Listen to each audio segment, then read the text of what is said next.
Que feriez-vous si, dans votre propre famille, un homme que vous avez toujours respecté devient soudain l'objet de toutes les accusations?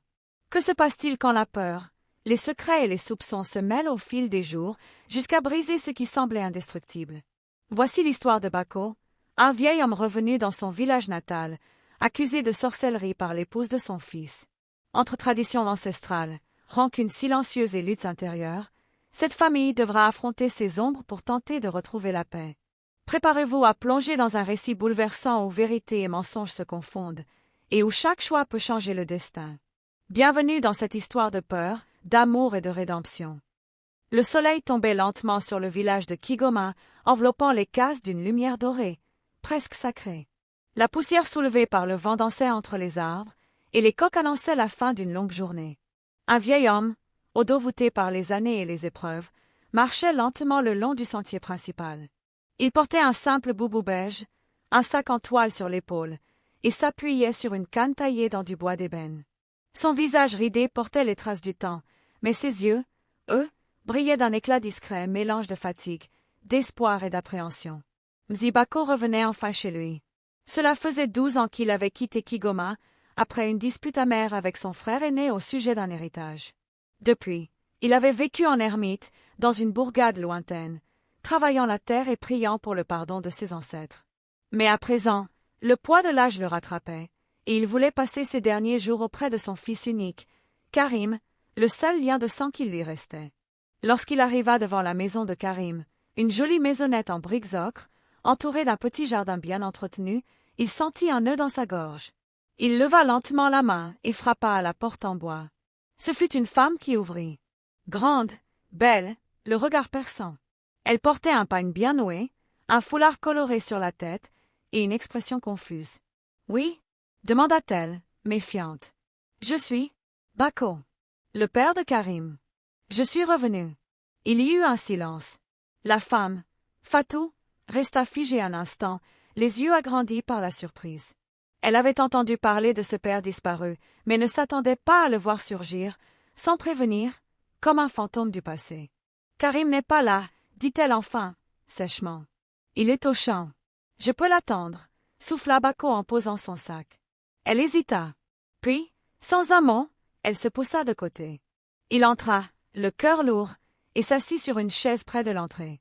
La maison était silencieuse, trop silencieuse. Pas d'enfants, pas de musique, juste un silence qui pesait comme un jugement. Pendant qu'il attendait son fils, Bako observait les murs. Il ne vit aucune photo de famille. Aucun signe de sa propre existence. Il se demandait si Karim parlait encore de lui, s'il lui en voulait, ou s'il l'avait tout simplement oublié. 1 heure plus tard, la porte s'ouvrit. Karim entra, vêtu d'un t-shirt trempé de sueur et d'un pantalon poussiéreux. Il leva les yeux, et s'arrêta net. Le regard du père croisa celui du fils. Et un frisson d'émotion traversa la pièce. « Papa » murmura Karim, la voix tremblante. Mais Fatou, debout dans l'ombre, croisa les bras. Son regard froid, lui, ne trembla pas une seconde. Fatou observait Mzibako avec cette prudence distante que l'on réserve aux inconnus. Assise dans un coin de la pièce, les bras croisés sur sa poitrine, elle ne disait rien, mais tout dans son attitude criait méfiance. Elle ne comprenait pas pourquoi ce vieillard qu'elle n'avait jamais vu de sa vie venait soudainement s'installer chez eux, sans prévenir, sans rien demander. Karim, lui, était bouleversé. Il n'avait jamais cessé de penser à son père. Leur dernière discussion, pleine de colère et de non-dit, l'avait hanté des années. Le voir là, vieilli, fatigué, fragile, c'était comme si le temps avait voulu lui rappeler que certaines blessures ne guérissent que dans le pardon. « Papa, tu es revenu, c'est tout ce qui compte. Tu es chez toi ici, dit-il en posant la main sur l'épaule de Bako. Le vieil homme esquissa un faible sourire. Mais ce sourire ne convainquit pas Fatou. Elle se leva brusquement et se dirigea vers la cuisine, son foulard flottant derrière elle. Dans la cour, elle trouva sa voisine, Awa, en train d'étendre du linge. « Devine qui est venu frapper à ma porte aujourd'hui » dit-elle, en ricanant à moitié. « Qui donc » demanda Awa, intriguée. « Le père de Karim. Un vieux que je ne connais même pas. Il débarque comme ça, sans avertir. Il veut vivre ici, apparemment. » Awa frossa les sourcils. « Son père » On disait qu'il avait disparu depuis des années. Il y a des histoires qui couraient à son sujet, tu sais. Quelles histoires? Demanda Fatou, curieuse. Awa baissa la voix, regarda autour d'elle. On disait qu'il avait été chassé à cause de pratiques sombres, de la sorcellerie. Fatou ne répondit pas, mais un frisson remonta le long de sa nuque. Elle n'aimait pas ces rumeurs, mais elle n'aimait pas non plus avoir un inconnu sous son toit. Encore moins un vieil homme aux yeux tristes, qui semblait lire dans les âmes. Le soir venu, elle prépara le repas sans dire un mot. Elle servit Karim, les enfants, puis, hésitant, tendit une assiette à Bako. Il la prit doucement, la remercia d'un ton humble. « Merci, ma fille. » Elle détourna le regard. Après le dîner, les enfants se mirent à jouer dans la cour. Fatou les observait du pas de la porte. Soudain, elle vit Bako les rejoindre. Il s'assit par terre, leur raconta une histoire ancienne, pleine de proverbes et de sagesse. Les enfants riaient, captivés. Mais Fatou, elle, n'entendait que les rumeurs d'Awa qui résonnaient dans sa tête, des pratiques sombres. Elle entra dans la chambre et referma la porte derrière elle. Dans l'obscurité, seule avec ses pensées, une question la hantait. Et si cet homme n'était pas celui qu'il prétend être?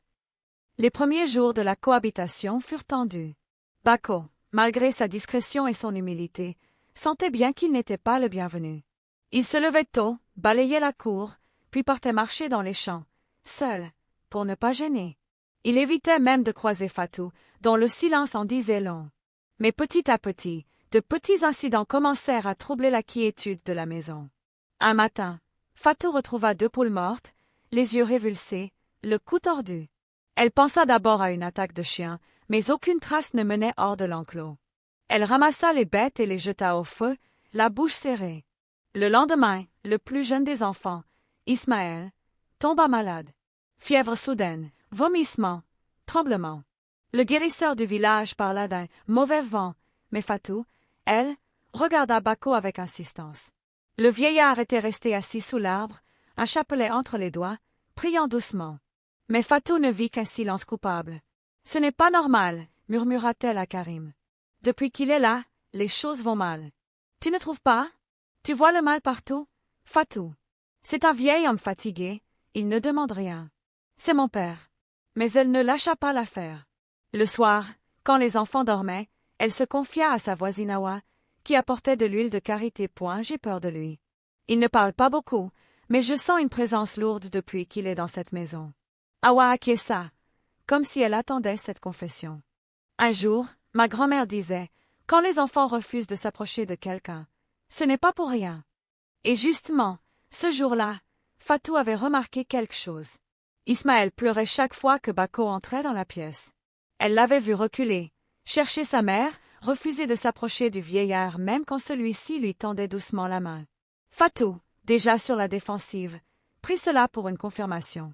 Elle n'avait peut-être pas de preuves concrètes, mais son instinct de mère parlait. Et son instinct criait danger. Le soir suivant, elle changea de chambre avec les enfants, les gardant près d'elle.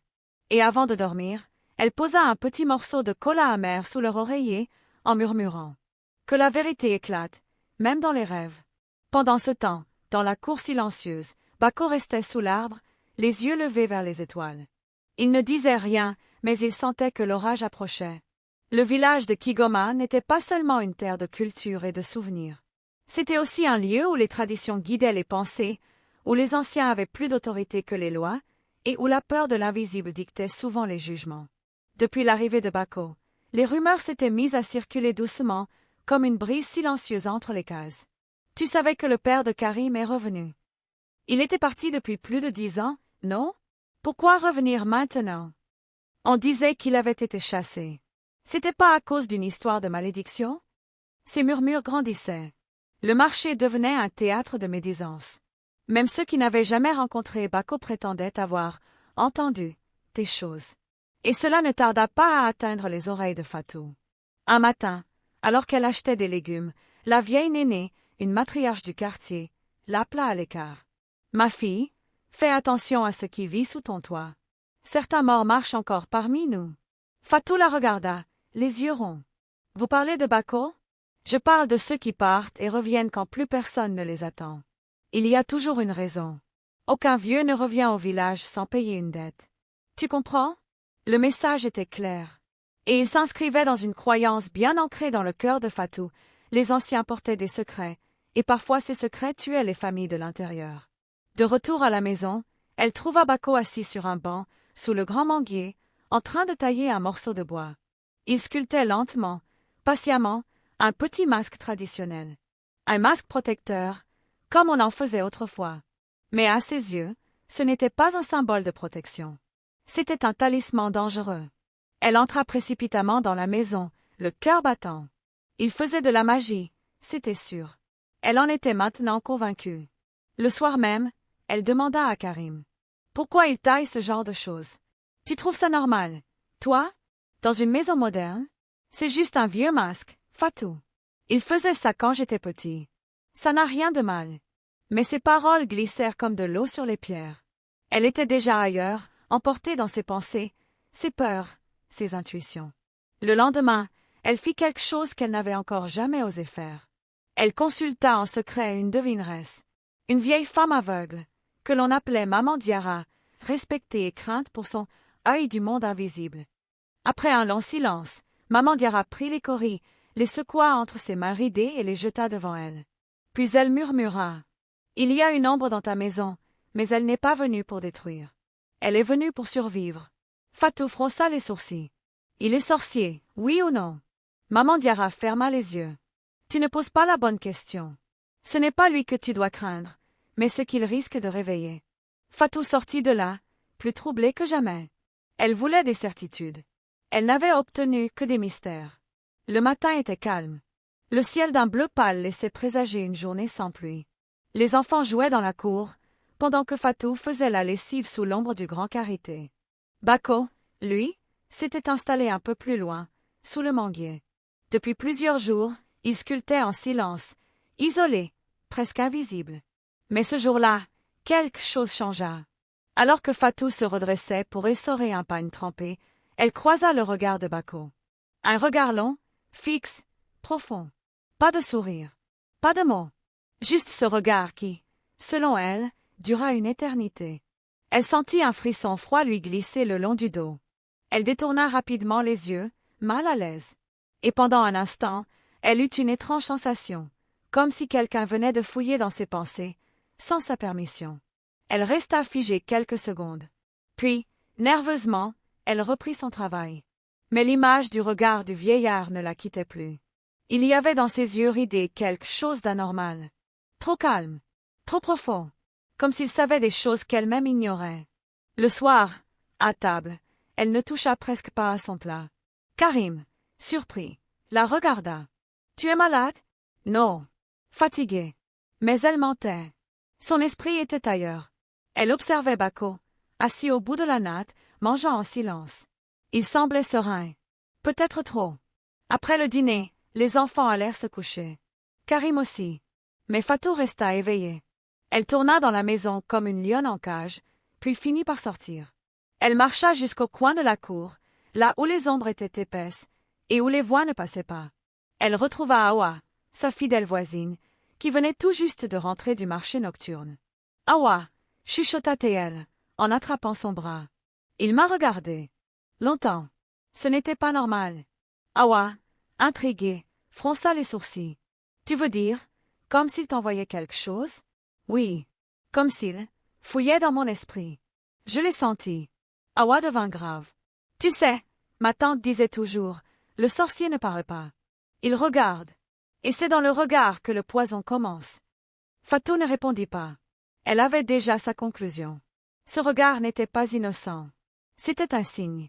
Et cette nuit-là, pour la première fois, elle rêva que Bako la regardait, sans paupières, les yeux grands ouverts, tandis que ses bras devenaient des serpents.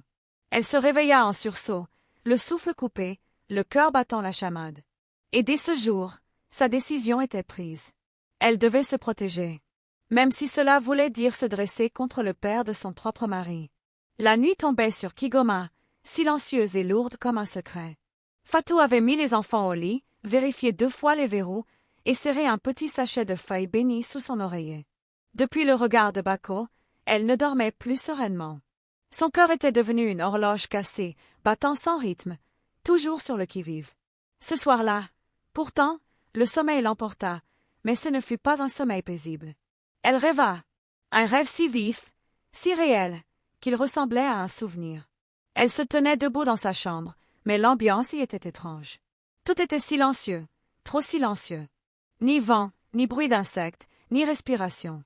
Juste elle, et une ombre assise dans le coin. Une silhouette, point un homme. Bako. Il était assis, mais son visage était flou. Ses yeux, en revanche, brillaient dans l'obscurité. 2 lanternes fixes, sans paupières, qui la fixaient. Fatou voulut parler, mais aucun son ne sortit de sa bouche. Ses lèvres bougeaient dans le vide. Sa gorge était nouée, comme bloquée par un sort. Bako se leva lentement. Très lentement. Chaque pas qu'il faisait semblait étirer le temps.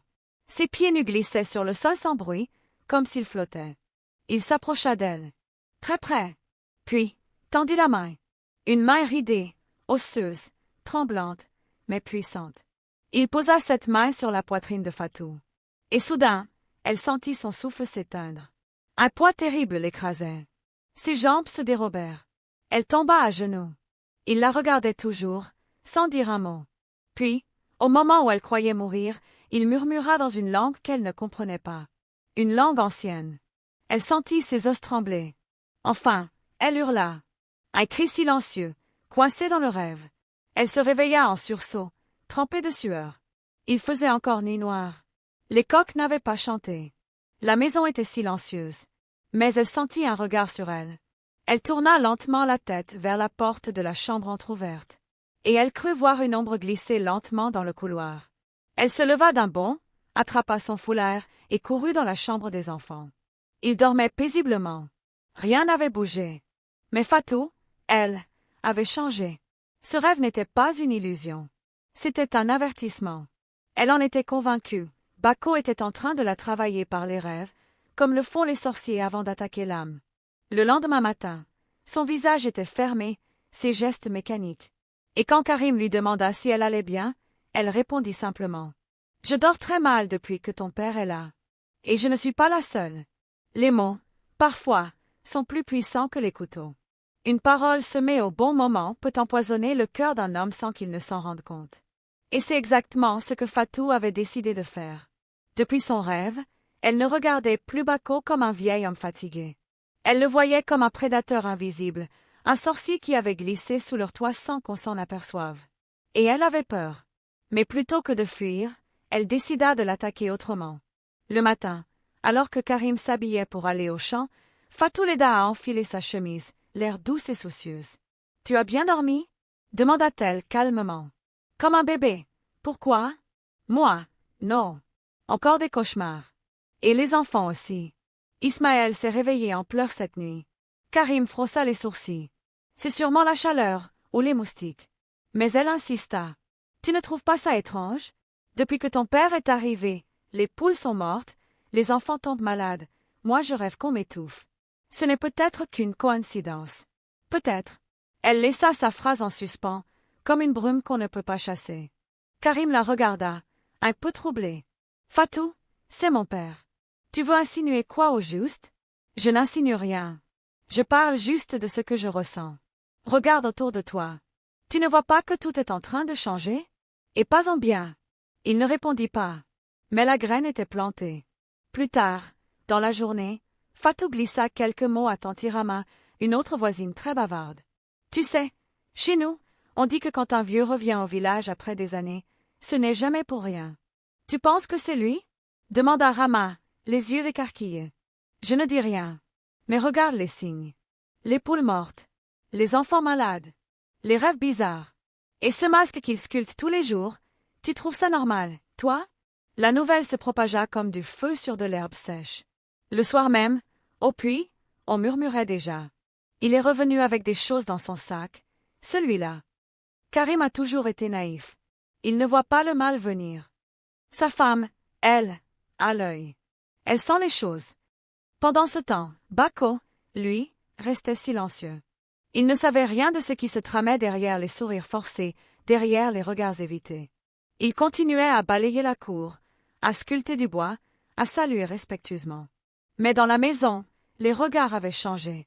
Même Karim, désormais, observait parfois son père avec un doute discret, comme s'il se posait des questions qu'il n'aurait jamais osé poser autrefois.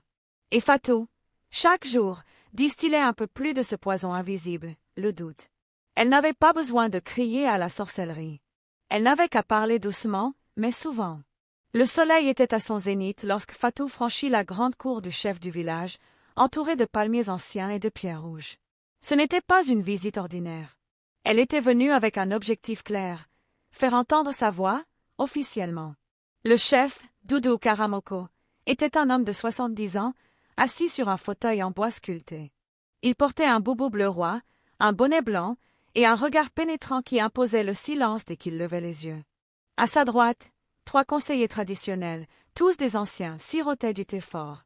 Fatou s'inclina devant eux, selon la coutume. « Que veux-tu, Fatou, femme de Karim ?» demanda le chef, en posant calmement sa tasse. Elle respira profondément. Elle savait que ce qu'elle allait dire ne pouvait plus être repris. « Je viens parler d'une inquiétude grave. Mon foyer n'est plus en paix. Depuis que le père de mon mari est revenu, la maison est tourmentée. Il se passe des choses que je ne peux expliquer. » Le chef haussa un sourcil. Un murmure courut parmi les anciens. « Tu veux dire, Mzibako ?»« Oui. Je ne veux accuser personne à la légère, mais mes enfants tombent malades, mes animaux meurent, et moi, je fais des rêves étranges, où je suis attaqué par des forces invisibles. Je ressens une oppression, une lourdeur dans la maison. » Le chef hocha lentement la tête. « Ce sont de graves paroles. Le village a ses lois. Tu sais ce que signifie accuser un ancien de sorcellerie? Je ne l'accuse pas, je demande une enquête traditionnelle. Que les anciens l'écoutent. Que les coris parlent. Je veux la vérité. » Le chef se pencha vers ses conseillers. Un échange de regards. « Que ton mari soit convoqué demain. Lui et son père. Nous écouterons. Et si les ancêtres nous guident, la vérité sortira. » Fatou s'inclina, le regard ferme. Elle savait ce qu'elle faisait. Et dans son cœur, elle était persuadée que Bako cachait quelque chose. Le soir, lorsqu'elle rentra à la maison, Karim était assis sur la véranda, les bras croisés. « Tu es allé voir le chef ?» Il avait appris la nouvelle avant même qu'elle ne franchisse la cour. Fatou ne nia pas. « Oui, je l'ai fait pour nous. Pour nos enfants. Si ton père n'a rien à cacher, alors il n'a rien à craindre. » Karim resta silencieux. Il regarda son père à l'autre bout de la cour, assis sous l'arbre, comme toujours, le regard perdu dans les étoiles.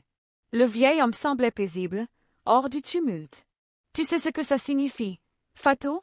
Devant le chef, devant les anciens. Oui. Et je l'assumerai. » Cette nuit-là, Bako ne dit pas un mot. Mais ses yeux, oh, parlaient point et elle avait compris. Et il savait que les choses ne seraient plus jamais comme avant. Le lendemain, le village tout entier semblait retenir son souffle. Au centre de la place, sous le grand fromager sacré, les anciens étaient réunis. Le chef Doudou Karamoko trônait, entouré des conseillers, des griots et de quelques notables. Le tambour traditionnel avait retenti à l'aube pour appeler les esprits des ancêtres à témoin. Le peuple s'était rassemblé autour, à distance, comme le veut la coutume. Les chuchotements couraient d'un coin à l'autre. Certains enfants grimpaient aux arbres pour mieux voir. Une accusation de sorcellerie, même indirecte, n'était jamais une affaire banale. Karim arriva en premier, visiblement nerveux. Puis Fatou, droite et déterminée. Et enfin, Mzibako, accompagné de 2 jeunes garçons du village. Ils marchaient lentement, mais dignement, vêtus d'un boubou blanc modeste, une canne à la main. Le silence se fit. Le chef parla. « Aujourd'hui, une plainte a été portée. Elle ne parle pas de crime, ni de vol, mais de troubles invisibles. Et dans notre tradition, ce que l'on ne voit pas peut aussi détruire une famille. » Il invita Fatou à s'exprimer. Elle parla avec respect, mais avec une voix claire. « Depuis que Mzibako est arrivé, ma maison n'est plus en paix. Des morts d'animaux, des maladies, des rêves oppressants. Je ne suis pas juge. Je demande simplement que nos coutumes soient respectées, que les anciens le questionnent, et que les signes soient interprétés. » Un murmure parcourut la foule. Certains approuvaient. D'autres trouvaient la démarche dangereuse. Le chef se tourna vers Bako. « Vieil homme, que dis-tu face à ces mots ?» Bako se redressa lentement. Il parla d'une voix calme, rauque, mais puissante. « Je n'ai jamais jeté de sort. Je n'ai jamais versé de sang. J'ai vécu loin, longtemps, mais sans haine. Je suis revenu pour mourir en paix près de mon fils. Est-ce un crime que de vouloir vieillir en paix? Le silence tomba à nouveau. Mais alors, un vieil homme parmi les conseillers, tonton Alassane, prit la parole d'une voix grave. Mzi Bako n'a jamais été jugé dans ce village. Mais il fut accusé, autrefois. Il y a 15 ans. Vous l'avez oublié? Moi non. Un frisson parcourut la foule. Alassane continua. À l'époque, son frère est tombé gravement malade après une dispute sur des terres. 3 jours plus tard, leur dernier enfant est mort subitement. Certains ont dit que Bako avait frappé en silence. Les anciens avaient alors conseillé qu'il parte, sans procès, pour éviter un scandale. Karim se leva, bouleversé. Mais ce n'était jamais prouvé. Il m'avait dit que c'était un mensonge. Peut-être. Mais personne n'a cherché la vérité. On voulait juste le silence. Tous les regards se tournèrent vers Bako. Le vieillard ne nia pas. Je suis parti. J'ai obéi. J'ai tout laissé derrière moi. Pas parce que j'étais coupable, mais parce que personne n'a voulu m'écouter. Fatou, elle, sentit le sol se dérober sous ses pieds. Elle ne savait rien de ce passé. Et maintenant, elle se demandait si elle avait réveillé un feu qu'on avait préféré éteindre dans le silence. Le chef Doudou se leva. Nous ne jugerons pas aujourd'hui. Mais les esprits ont entendu. Et s'il doit y avoir vérité, elle viendra. D'une manière ou d'une autre. Et sur ces mots, il leva la main. L'audience était terminée. Mais dans les cœurs, le doute venait à peine de commencer. Le retour à la maison fut lourd de silence pesant. Karim marchait à petits pas, le regard fuyant, comme un homme qui porte sur ses épaules le poids d'un secret trop lourd à révéler. La foule du village, consciente de ce qui venait d'être dit, n'avait plus qu'un nom à murmurer. Bako, le vieil homme accusé de sorcellerie. Karim entra dans la maison, où Fatou l'attendait, les yeux pleins d'un mélange de colère et de peur. Les enfants jouaient à l'extérieur, inconscients du tumulte qui grondait au sein de la famille. « Papa » murmura soudain une voix douce. Karim tourna la tête. C'était son père, Bako, assis calmement sur le vieux banc de bois, la tête basse. Un flot d'émotions traversa Karim. Honte, tristesse, colère. Il s'approcha lentement. « Papa, pourquoi tu ne m'as jamais dit ?» Bako leva les yeux vers lui, fatigué mais plein de sagesse. « Parce que je voulais te protéger, Karim. Ce passé, c'est un poids que je voulais porter seul. » Karim baissa les yeux. « Et maintenant, le village sait tout. Il pense que tu es un sorcier. Il te regarde comme un monstre. » Bako haussa les épaules. « Les hommes ont peur de ce qu'ils ne comprennent pas.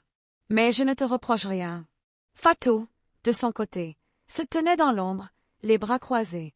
Elle regardait Karim. « Tu vois maintenant ce que je disais? Je ne voulais pas salir ta famille, mais la vérité devait sortir. » Karim sentit une déchirure au cœur. « Fatou, je t'aime, mais tu n'aurais jamais dû parler ainsi de mon père sans vraiment le connaître. Tu as semé la discorde. » Elle répliqua avec amertume. « Je n'ai fait que protéger nos enfants. Ce vieil homme est un danger. » Un silence lourd s'installa.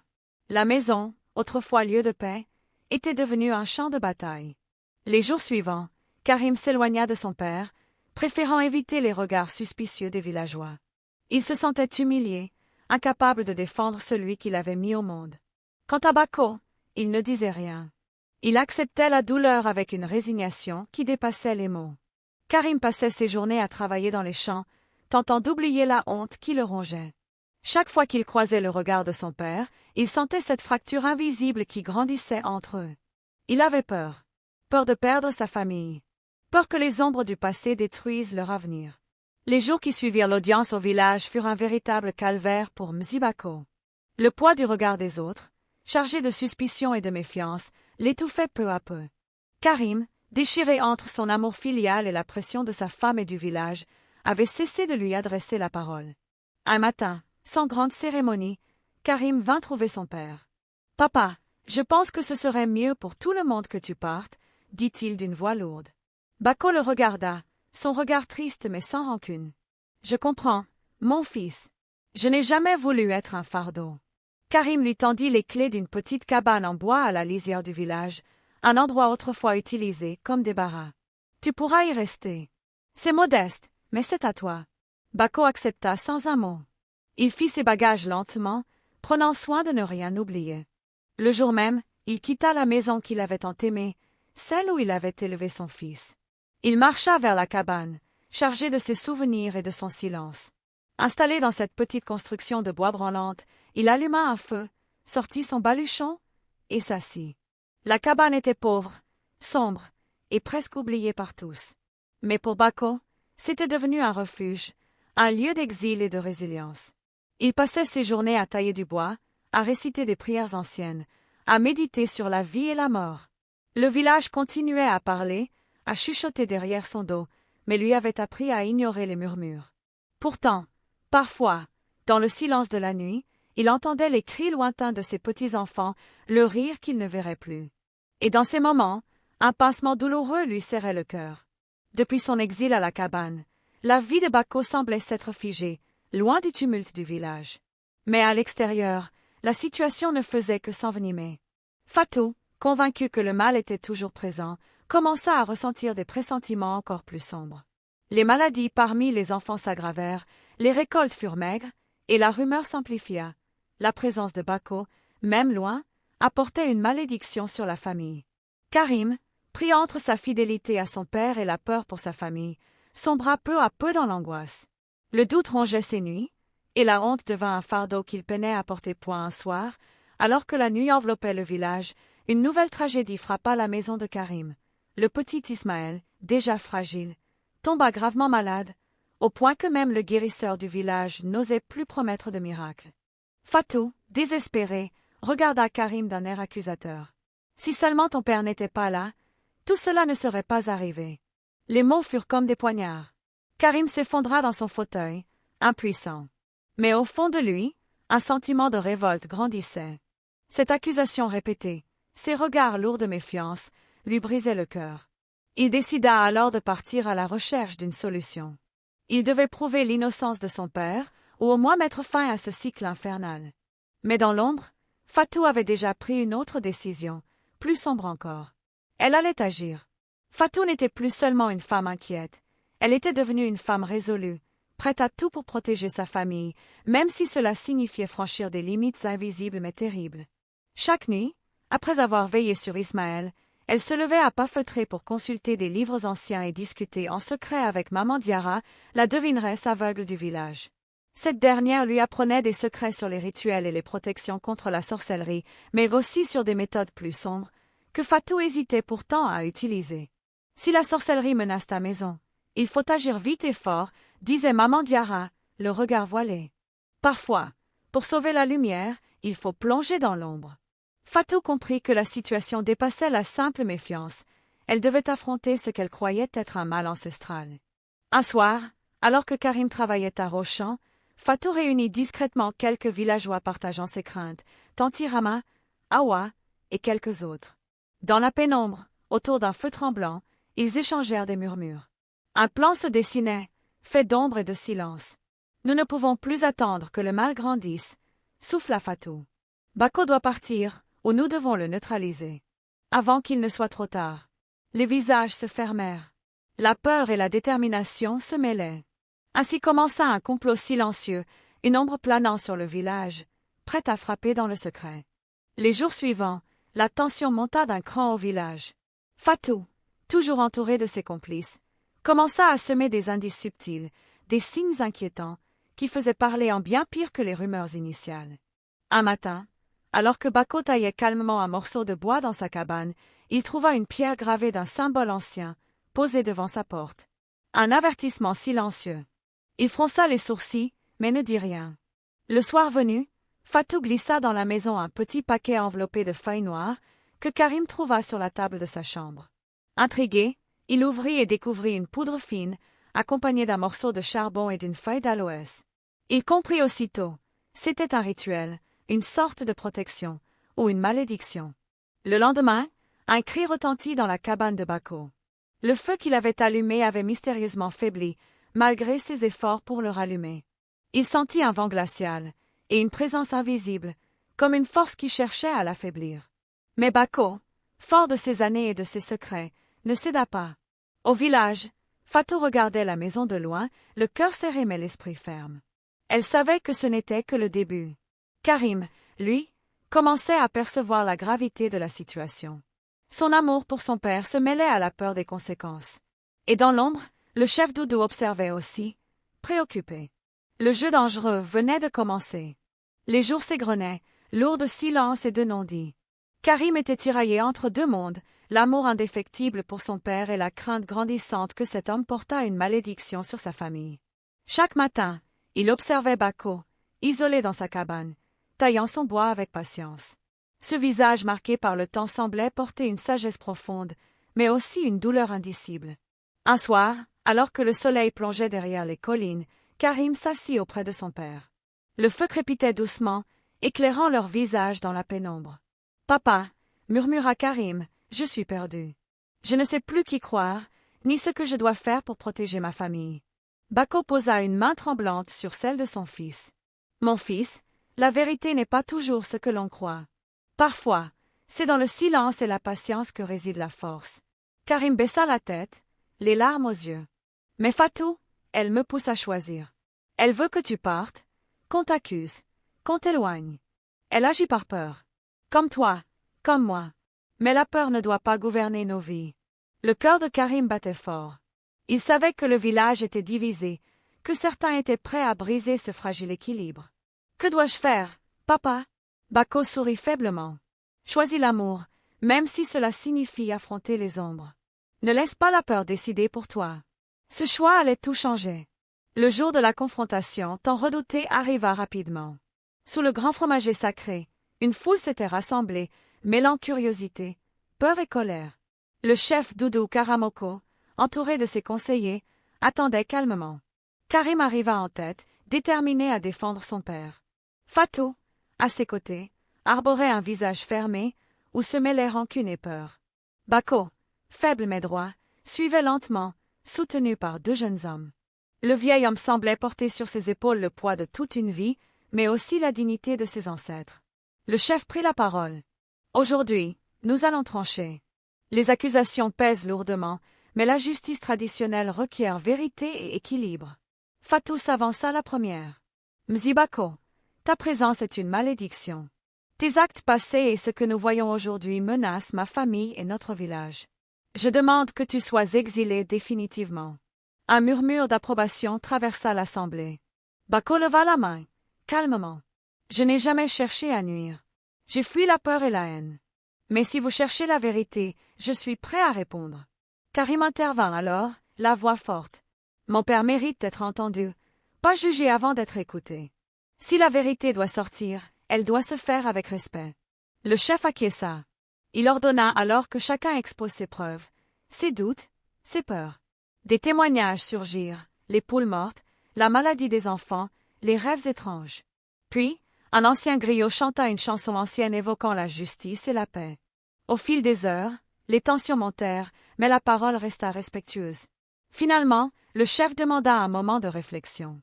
Il conclut. « Nous ne rendrons pas de verdict aujourd'hui. La vérité doit mûrir. Mais une chose est claire, la haine ne doit pas régner ici. Que chacun garde la paix dans son cœur. » La foule se dispersa lentement. Karim, Fatou et Bako rentrèrent ensemble, conscients que ce combat ne faisait que commencer. Quelques jours après la confrontation, le village semblait plongé dans une atmosphère étrange, oscillant entre inquiétude et espoir. Le chef Doudou Karamoko avait ordonné que l'on prépare une cérémonie pour consulter les ancêtres, afin de chercher la vérité au-delà des mots. La nuit venue, sous le ciel étoilé, le village tout entier se rassembla autour du grand feu sacré. Le griot entonna ses chants, mêlant mélopées et tambours, invoquant la sagesse des anciens. Karim, Fatou et Bako étaient au centre, vêtus de pagnes traditionnelles, le regard tourné vers le ciel et les flammes dansantes. Le chef prit la parole. « Ce soir, nous appelons les ancêtres à nous guider. Qu'ils montrent le chemin de la justice et de la paix. » Une femme âgée, considérée comme la prêtresse du village, avança alors. Elle tenait dans ses mains un bol d'eau pure et des feuilles sacrées. Elle fit brûler l'encens, puis plongea les feuilles dans l'eau. Avec une voix tremblante mais ferme, elle déclara « Les signes sont clairs. L'ombre qui pèse sur cette famille n'est pas celle de la sorcellerie, mais celle du malentendu et de la peur. Les ancêtres nous disent que Bako est innocent. » Un murmure d'étonnement parcourut la foule. La prêtresse continua. « Mais pour dissiper complètement le doute, Bako devra accomplir un rite d'apaisement, un voyage spirituel vers les sources sacrées. » Le vieil homme acquiesça sans hésiter. Karim serra la main de son père, soulagé. Fatou resta silencieuse, le cœur partagé entre espoir et scepticisme. La cérémonie se termina dans un mélange de chants et de danse, sous les étoiles bienveillantes.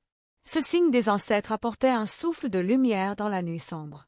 Mais le chemin vers la paix serait encore long. À l'aube, Bako se prépara pour le rituel d'apaisement que la prêtresse avait prescrit. Le village tout entier suivait avec attention cet événement qui pouvait décider du destin du vieil homme et de sa famille. Accompagné de quelques jeunes hommes choisis par le chef, Bako prit le chemin des sources sacrées, situé à plusieurs kilomètres, au cœur de la forêt dense et mystérieuse. Le voyage fut long et difficile. Les sentiers étaient étroits, bordés de racines traîtresses et de ronces. Mais Bako avançait avec la détermination de celui qui porte le poids d'un passé à purifier. Chaque pas semblait le rapprocher d'une vérité plus profonde, enfouie sous les peurs et les jugements. Arrivé près des sources, il trouva un endroit sacré où l'eau pure jaillissait, symbole de vie et de renaissance. La prêtresse l'attendait là, entourée des autres initiés. Bako se purifia selon les rites anciens, ablutions, prières murmurées, offrande aux fleuves et aux esprits de la forêt. Il passa la nuit en méditation, cherchant le pardon, la paix et la force. Le lendemain, de retour au village, son visage semblait apaisé, illuminé d'une lumière nouvelle. Le voyage spirituel avait commencé à dissiper les ténèbres qui l'entouraient. Mais certains dans le village restaient méfiants. La peur, elle, ne disparaît jamais si facilement. De retour au village, Bako fut accueilli avec un mélange de respect et de prudence. Son visage, plus serein et apaisé, semblait témoigner du poids levé de ses épaules. Mais malgré cette lumière nouvelle, les ombres du passé restaient tenaces.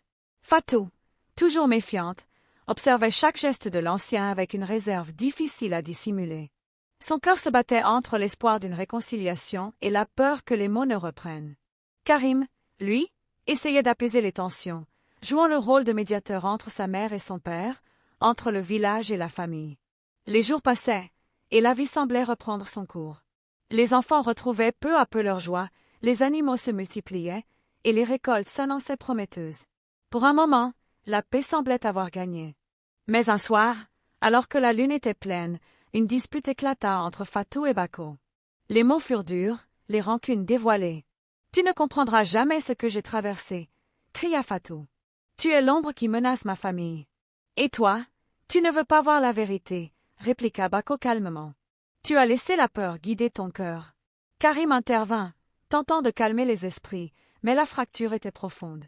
Cette nuit-là, chacun s'endormit avec le poids de la douleur et des non-dits. La paix était fragile, suspendue à un fil. Les mois passèrent, et la maison de Karim retrouva peu à peu une certaine harmonie. Les blessures, bien que profondes, commencèrent lentement à guérir grâce à la patience, au dialogue et à la volonté de ne pas laisser la peur détruire ce qui restait. Bako, malgré son âge avancé, retrouva une place au sein de sa famille. Il partageait désormais des histoires du passé, des contes anciens et des leçons de vie avec ses petits-enfants, leur transmettant un héritage précieux. Fatou, après bien des luttes intérieures, apprit à regarder au-delà des soupçons, découvrant en Bako un homme fragile, mais rempli d'amour pour ceux qui l'avaient toujours protégé à sa manière. Karim, en homme devenu plus sage, comprit que la vérité n'était pas toujours une question de preuve, mais parfois de confiance et d'acceptation. Un soir, autour d'un feu de camp, le village entier se rassembla pour écouter les paroles de Bako. « Je ne suis pas parfait, dit-il d'une voix douce. J'ai commis des erreurs, comme tout homme. Mais mon cœur n'a jamais voulu de mal à ma famille. Cet héritage, je vous le donne, celui du pardon, de la paix et de la force de rester unis face aux épreuves. » Les flammes dansaient, projetant des ombres sur les visages attentifs. Le silence fut lourd de sens. Dans cette nuit étoilée, une nouvelle ère semblait naître. Une ère où les blessures du passé ne définiraient plus l'avenir. Et dans le cœur de chacun, une promesse, celle de bâtir un foyer où règne l'amour, malgré les tempêtes.